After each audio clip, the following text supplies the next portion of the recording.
Josh Allen has a beautiful touchdown run today. Colts DB, a little extracurricular, kind of throws him down. Spencer Brown runs over there and gets in the dude's face. I don't know what he said. I'm guessing you could probably give us a nice little preview of what you would say in a situation like that. But he gets a 15-yard penalty. Are you in favor of Spencer Brown running over there and getting a penalty? In that situation, my first thought was Spencer Brown should be ejected from the game because you should go over there and rip this dude's helmet off and send a message. But then I thought to myself, knowing the game situation, how close it wasn't actually enough of a lead for you to do that. Because my 2 ejections only came with multiple touchdown leads. So Walter Payton, Man of the Year, you've been ejected twice? Twice. I'm okay with what Spencer Brown did. And the head coach, what he should say to Spencer Brown in the meeting is, we did get a 15-yard penalty. It did make a harder kick. But if you want to send messages about people not touching our quarterback, Judge Witt and me, your head football coach, we're just okay with it, baby. I got 2 contracts in my life, Fitz. I got to protect Melissa Whitworth, and I got to protect my quarterback. Oh, that's it, God. baby. So Judge Witt says, Spencer Brown, good job, baby.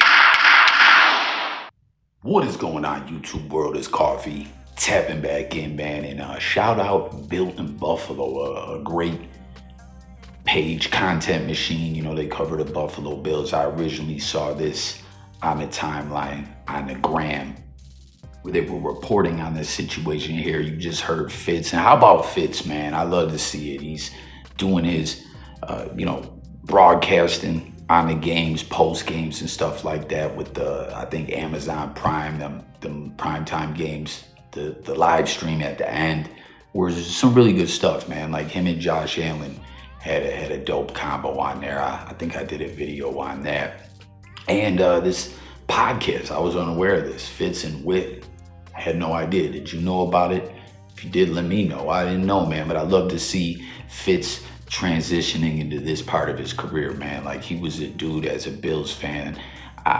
He brought hope to this franchise through the drought. He gave us something to tune into, even though, you know, at times I called it bipolar football. Some people called it Fitz magic or Fitz tragic. Like, it was crazy the way things could go. Although one of those years, he had broken ribs, man, and the Bills should have rested him a couple games and let the ribs heal up because he wasn't the same after it. And he went on and did, I'd say, big things as a journeyman with other teams. He didn't win a playoff game or nothing like that, but I don't know. I got a lot of love for Fitz, man. He's a dude that says everything about him. You know, he's got heart.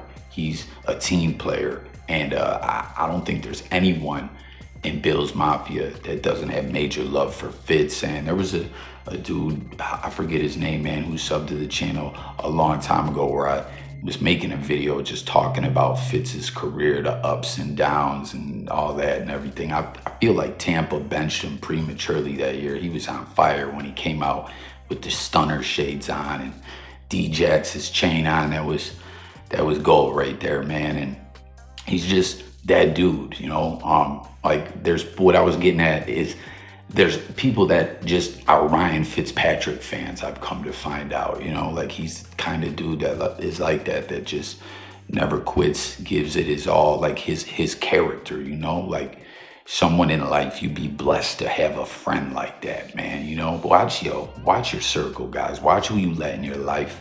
Watch who you let around you, man. I just gotta say, as I get older and look back on life, man, you'd be like, why did I keep good people around you? People with characteristics like Fitz magic, you know what I'm saying? But you heard him.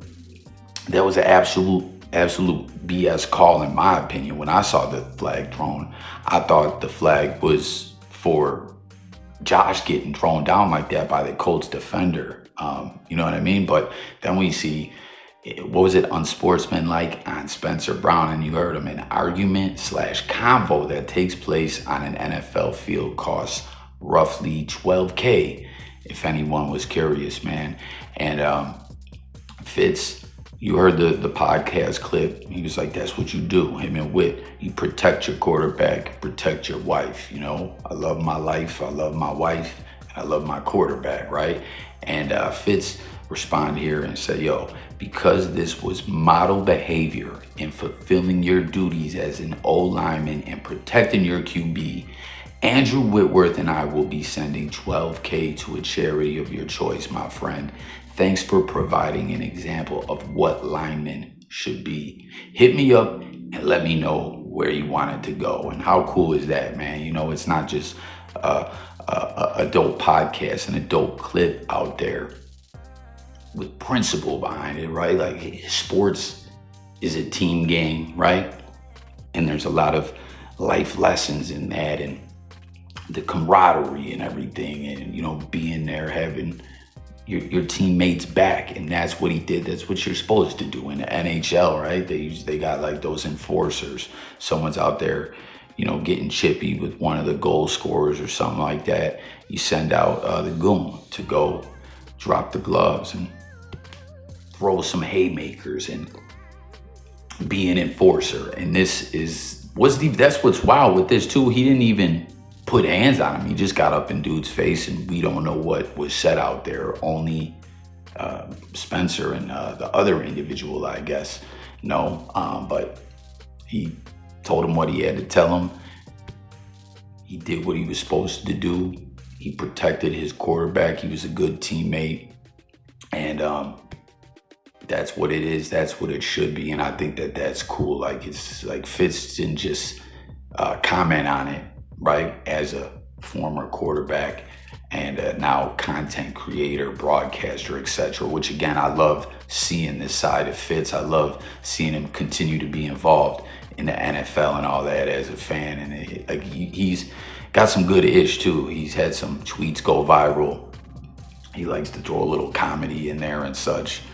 He was trolling Brady a little bit, which I didn't fully get it. I don't know. But it's cool to see Fitz still out here winning and still around. But he didn't just say, hey, let me drop some dope content on this, right? He's like, we're going to donate $12K to a charity of your choice. You know, we're going to stand on Bidness like you did. And I think that's cool as fuck, man. You know, I see universally all Bills fans that I've seen comment on this saying, hey, like, either this was a BS call and regardless, I don't care, or even if they're not saying it was a BS call, like that was the right thing to do. Sometimes you got to take that penalty, and that was the time, you know what I mean? But I love it, man. Bills on fire. Everyone share your thoughts on that Colts game. This is the year. I'm telling y'all, man, we got KC now. Things is heating up, man. For real. I'm loving it. It's a good time to be a Bills fan. That's a fact. Something else though that came to my mind when I was thinking of this, of Fitz's time in Buffalo as our quarterback, right? I could not find the footage. I was like, damn, I can't believe I can't find the footage. But I definitely found, you know, some documentation of what I'm speaking of. You guys remember this game? Man, it's a trip to look back at at the years, right? This is November 11, 2012. Fitzpatrick calls Spikes a punk after hit. I don't know if you guys remember this. It was a close game that we lost to the Patriots. He took a cheap shot on Fitz, knocked his helmet off and all that. And then it's wild. They became teammates later, I believe. Or was Fitz not a Bill anymore at that point? I can't recall. Because was 2012 his last year in Buffalo? I believe. It was wild. Like when we drafted E.J. Manuel, Fitz did not want to take a pay cut. We had given him that extension. And Spencer Brown too, this offensive lineman that stood on business and protected his quarterback. Hell of a player, man. Stay tuned at the end. We got another update on him, but he's someone we just extended over the offseason, like a good old lineman. And as you see, a solid individual, right? But yeah, Fitz wouldn't take that pay cut, and he left and went to Tennessee, then Houston, and the Jets. He was all over the place. Miami, Tampa, Washington. A lot of Bills fans, a lot of Bills Mafia were like, yo, Fitz, come back to Buffalo, because he was signing one-year deals everywhere. You know, how lit would it have been at the tail end of his career to come back to Buffalo as Josh Allen's backup, but it wasn't meant to be. He got hurt very early on in his last year in the league with Washington. I think it was like week 1. It was over. But yeah, so I don't think he was here when Spikes came to Buffalo. I don't believe. And then I think Spikes went back to the Patriots and back to Buffalo again. But like he took a straight up cheap shot at him. And I wanted to see the footage. Like, man, who had Fitz's back that game? Like, who would enforcer got in his face? But people, what he said about him, he called him a punk. He said, I think the biggest thing is we're not going to back down from anybody. I think that Spikes is an emotional player. I think he's a punk at times. He took a cheap shot at Scott Chandler in the first game the teams played this season.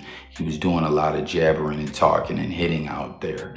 He's not one of my favorite players. He's not high on my list. And like that hit that he's talking about on Scott Chandler, tight end, which sucked to see him go to New England after Buffalo too, man. But man, what another guy that I love having as a Buffalo Bill during the drought, man. Stuff gets me emotional, man. It's like my Bills fandom and where the Bills are at, but also the way my memory works, like thinking back on years of watching my squad. I remember other things going on in my life.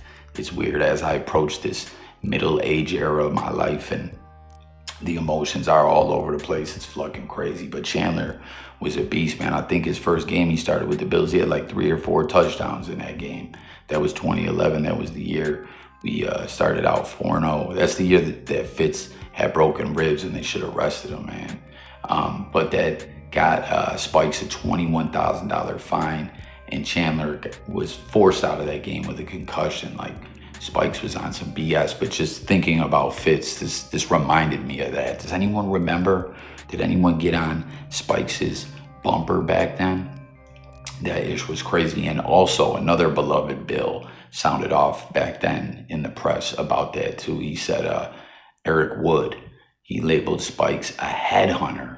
And it says the NFL might have something to say about Spike's handiwork, but it won't do much to change the season fading into darkness for the Bills. Damn. Yeah, that was a rough season, man. We thought we were going to break the drought that year. I don't. We lost Fred Jackson to a broken leg, and Fitz was playing with hurt with broken ribs. It was just tough, man. It really was. But hit the comments with your thoughts about all this, the game, the Bills, etc. And here's that last bit of update about Spencer Brown. For Sunday? Yeah, just optimistic for Sunday.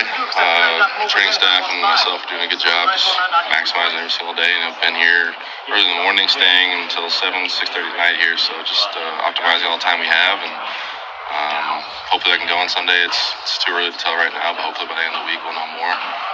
If I can't though, Vandy will be stepping in and doing it. Okay, get back in. I've had past instances with the ankle, so I knew what it was and what it was going to feel like, and so I just got up and put pressure on it right away to see how bad it was, and everything was fine. So I knew it would be reconstructed with tape, so went over there and got taped up and let them get the first down and went back in there. But the swelling and everything was sitting in, but the adrenaline and all that was going as well. So easy to get back out there, help the boys win, and it was good to see Vandy too.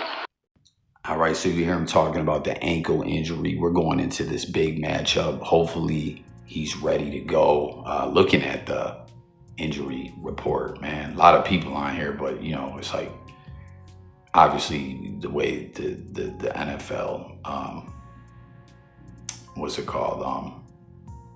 The way the injury report works, everyone's got to be on there. You know what I mean? Like, but every little injury or whatever, but the only people actually ruled out, I guess, at this point in time is Keon Coleman and obviously Matt Milano, who's on IR. Man, I hope we can get Milano back at some point this season. But like, as far as people that didn't practice, Kincaid, Keon Coleman, again, he's out. Spencer Brown, who we're talking about right now. Everyone else, full participant.